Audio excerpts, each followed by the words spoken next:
Hello guys, so today tuturo ko sa inyo paano ko ginawa yung vocal mixing ko dun sa remix ko sa kanta ni Skastakli na I'm Done.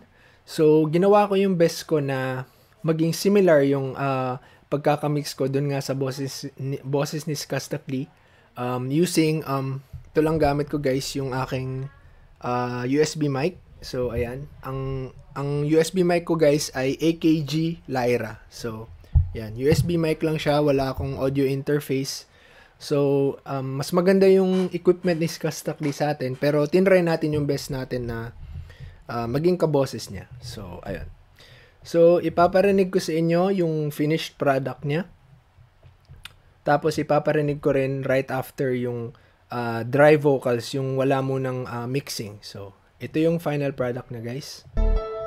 SMG on the track. Huwag kang mag-alala, kakalimutan ng kita someday.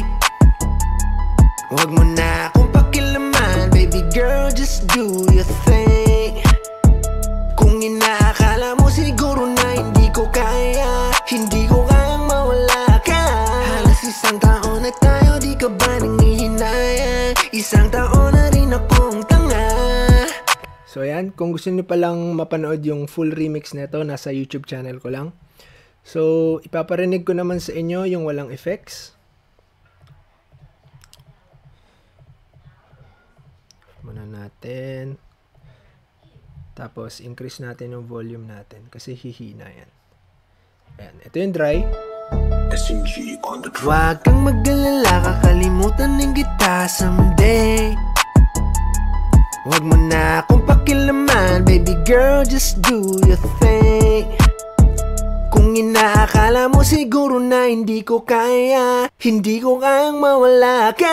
Halos isang taon na tayo, di ka ba nangihinayang? Isang taon na rin akong tanga. So yan, so sige. Ang ginawa ko dyan guys, so babaan ulit natin yung volume, nasa 61 ata, 63. So, syempre, first natin sa ating vocal chain ay auto-tune. Ang gamit ko ay Wavetunes. So, ayan. Ang song key ng kanta ni Skastakli na I'm Done ay F sharp minor. So, ayan. Tapos nilagay ko sa baritone kasi medyo, yung type ng boses ko kasi guys ay mababa. So, ayan. Tapos, super tight ng ano ko dito, speed tsaka no transition. Yung speed ko, 0.9. No transition ay 8. So, talagang kinokontrol natin yung pitch ng boses natin para sobrang tight niya. So, ayan. Ayan yung settings natin. So, ipaparinig ko sa inyo. SMG on the track. Huwag kang mag-alala, kakalimutan ng kita someday. Huwag mo na akong pakilaman, baby girl, just do your thing. So, yung mga pitchy na notes ay tinatighten niya. So, ayan, patayin ko. Tapos, ito yung tunog niya ng walang autotune. Huwag kang mag-alala, kakalimutan ng kita someday. Huwag mo na akong pakilaman, baby girl, just... So, ang technique dyan guys, para kumapit yung autotune, syempre, dun sa pagkakakanta nyo, hindi rin masyadong pitchy yung pagkakanta nyo. Dapat at least nasa tamang nota kayo or hindi masyadong malayo dun sa tamang note. So, para kumapit na maayos yung autotune. Okay? Tapos, ang next natin ay C4. So, ayan. Ang settings na ginamit ko dito ay ito. Mink Punk Rock Vocal. So, ini-increase niya dito or binuboost niya yung top end ng vocals natin. So, ganito yung tunog niya. Huwag kang mag-alala, kakalimutan ng kita someday. Huwag mo na akong pakilaman, baby girl, just do your Yan, so na-boost yung top end. Tapos, ang next natin guys ay compressor. So, i-control natin yung dynamics ng vocals natin. So, ibaba lang natin yung threshold hanggang kumagat dun sa vocals. Tapos yung ratio. Unti-unti nyo ibaba hanggang mapunta kayo dun sa sweet spot o maganda sa tenga natin. Tapos yung attack and release ko, ayan yung settings niya. Base lang to sa pandinig ko guys. So, ayan. Paparinig ko sa inyo. Huwag kang mag-alala, kakalimutan ng gitara. Yeah, humina yung boses natin, di ba? So, ayan. So, mamaya lalakas naman yan pag inad natin tong ibang plugins sa vocal chain natin. So, for now, ayan yung volume niya. Mahina Huwag kang mag-alala, kakalimutan ng gitara someday.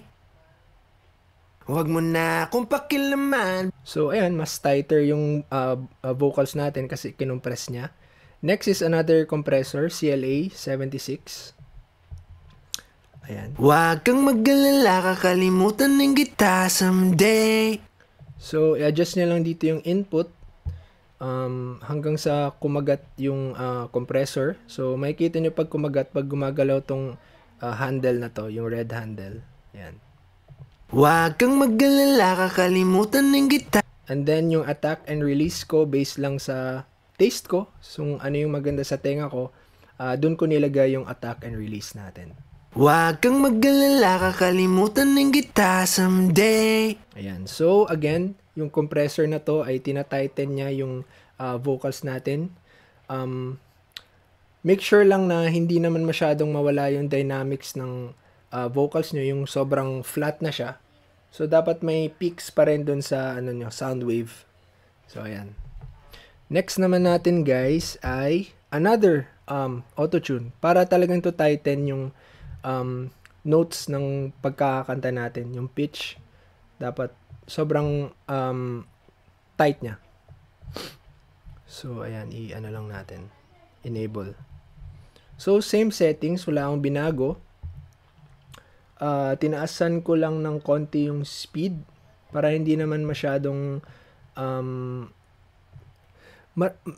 doble yung auto-tune natin, pero ang goal pa rin natin ay hindi siya masyadong halata na may auto-tune, if you know what I mean. Like, make it as natural as possible but as tight as possible. So, ayan yung goal natin.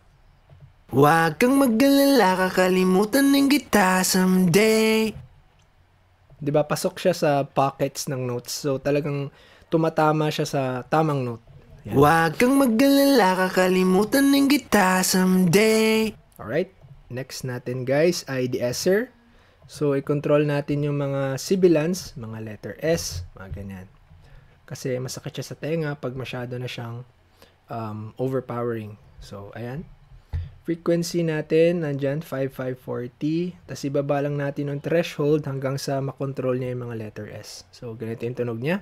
Huwag kang mag-alala, kakalimutan ng gitara someday.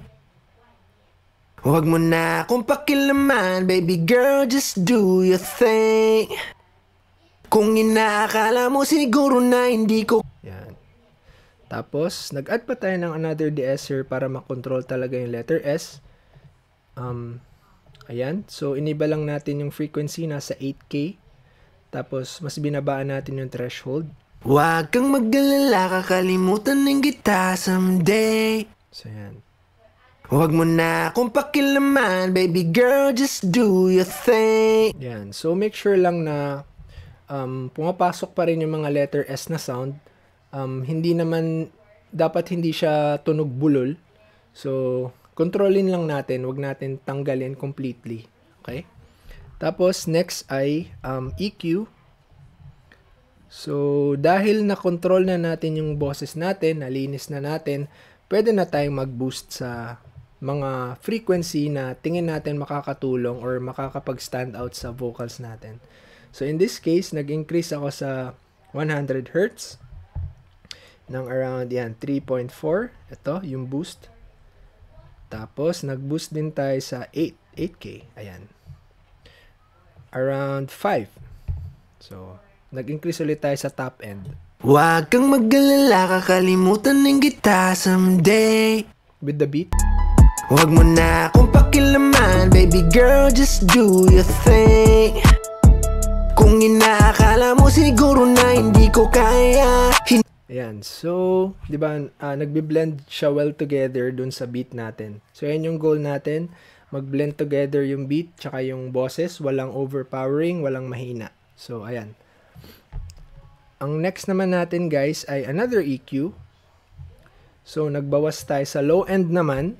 para hindi siya mag-clash dun sa low frequencies ng beat. So, yung mga kick, mga 808, mga bass, so hindi sila maglalaban. Kasi pag maglaban yan, mahalata mo sa pandinig mo. So, ayan. Huwag kang mag-alala. So, bali, ibalot natin yung boses natin dun sa beat. Alright? So, ganito yung tunog niya. Huwag kang mag-alala, kakalimutan ng kita someday. High pass yan, guys. High pass. Huwag mo na akong pakilaman, baby girl, just do your thing. Yan. So, dahil lumakas na yung vocals natin, guys, medyo umaangat na siya dun sa beat natin, babaan lang natin ng konti. Alright, yung volume dito sa gain knob dito. Ayan.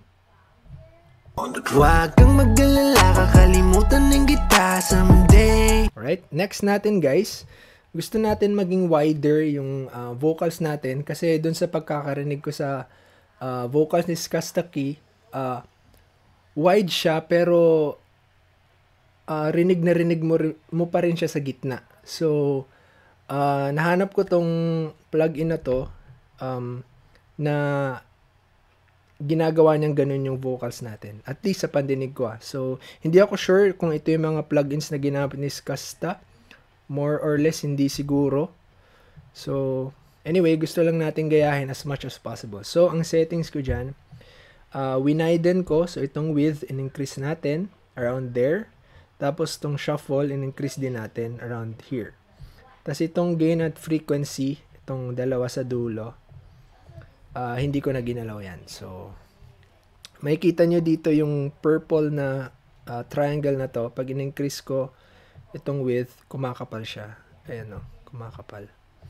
So, around here, yung maganda sa taste ko. So, ayan. Diyan ko siya nilagay. So, ang tunog niya, ganito. Huwag kang mag-alala, kakalimutan ng kita someday.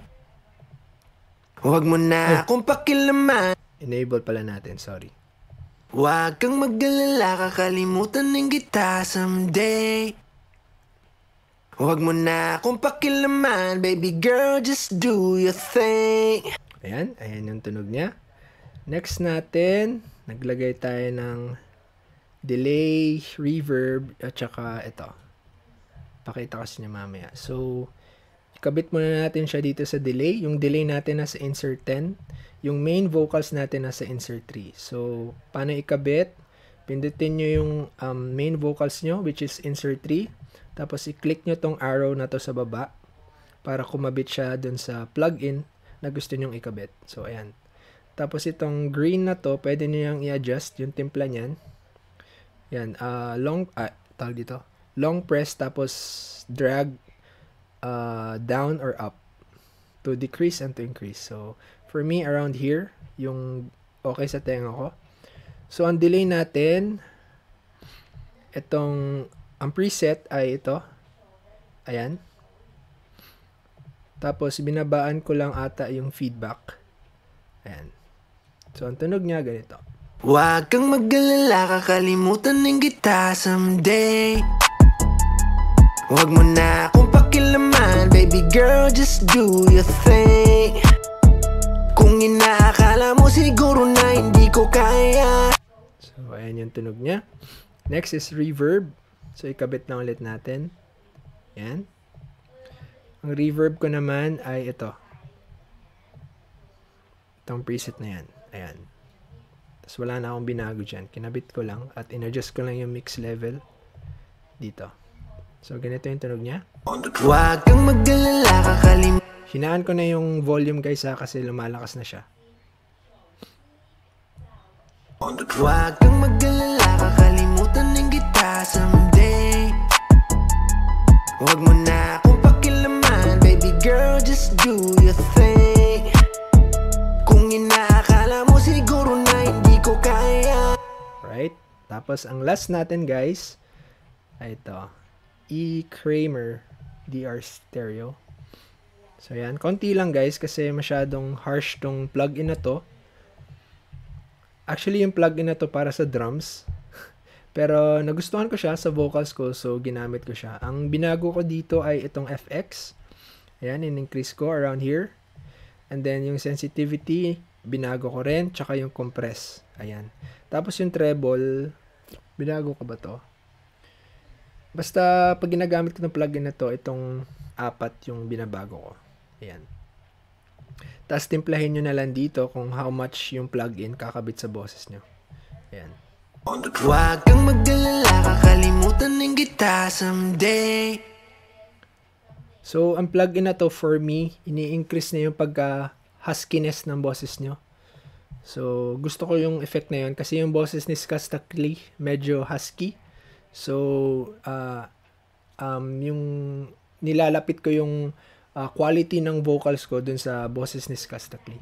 Huwag kang mag-alala, kakalimutan ng kita someday. Huwag mo na akong pakilaman, babe. Dito tayo sa chorus.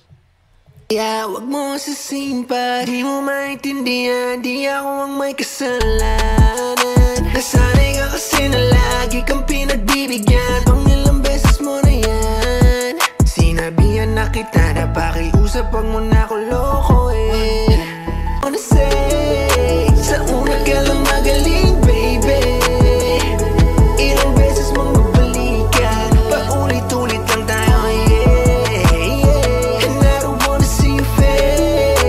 So, ayan. Ayan yung main vocals natin at least. Yan yung pagkakamix natin. Siyempre, meron pa ako ditong mga adlibs tsaka yung layering ng iba pang vocals para mas mag-stand out.